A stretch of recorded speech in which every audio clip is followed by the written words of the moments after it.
You don't know why you're unhappy. So let's take a temperature of where we are today. Do we have anyone that's hot? Anyone that's hot in this session? All right. Do we have anyone that's cool? That they're just striving? They're not exactly where they want to be, but they're just okay. All right. Thank you. I acknowledge you. And do we have anyone that is cold? They're unhappy, unsatisfied with where they are right now in life? Anyone that is cold? Well, I just want to let you guys know that your feelings are validated and that they are respected. The reason why I bring up checking in is because it is important that we check in with ourselves daily. Because essentially, when we're checking with ourselves, we're checking in with our mental health. Now, checking in may look different for everyone. You may like quiet time. You may like soft music in the morning just to unwind. Or like myself, you may like journaling with Jesus. But checking in is something that is paramount because you're checking in with your mental health. So what does that look like? You're checking in with your cognition. Is your thoughts positive? Is it aiding to where you want to be in life? Is it positive thinking? Is it negative thinking?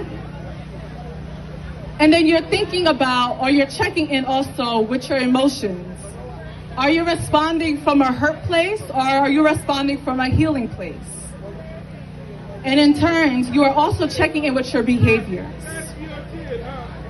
Is your behavior conducive to where you want to be? Is your behavior conducive to where you want to be? Or are you engaging in behaviors that may be halting your growth?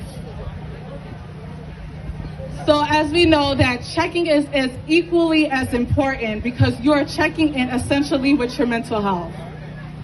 Which in checking in with your mental health, we understand that within our community, mental health is often pushed to the side, pushed underneath the rug.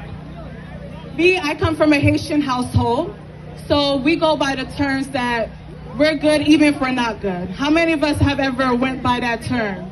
You're good even when you're not good. And your mental health is ignored and is swept underneath the rug.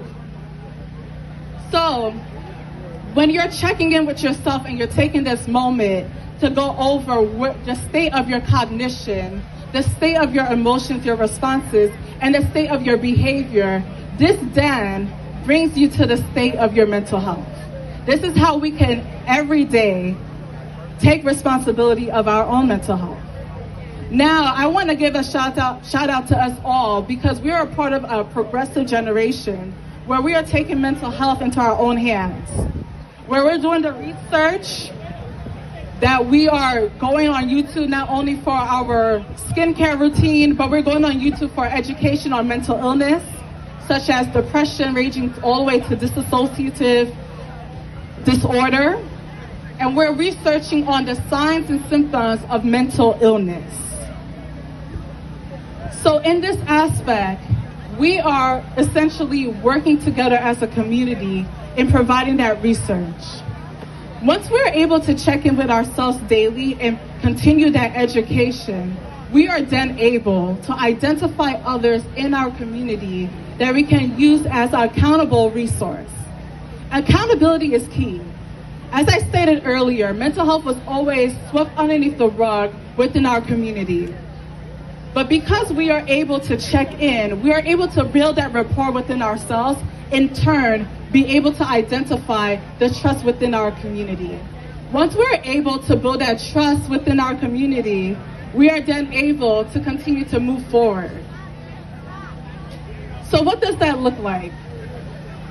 That looks like being able to identify individuals that you could build a friendship with, you could build a community with. This could be at your organization. This could be at a church event. This could be at this public community event where we're able to identify people that we could continue to further our education and further that partnership. So what I want to leave with you is the importance of not only checking in with yourself, but checking in with others. Once we're able to hold each other accountable, we're able to grow a community, and we're able to not only grow the community, but sustain the community. So I want to leave with you a few resources that we have for mental health resources. We have the National Mental Health, the National Alliance of Mental Health Illness, and we also have Psychology Today. In particular, with the National Alliance of Mental Health Illness, you'll be able to see resources for African Americans of us in the community. And you'll be able to find free resources for men and women alike, for youth and adults alike, of different mental health treatments. So again, I want to give you guys a shout out for providing and continuing with that education.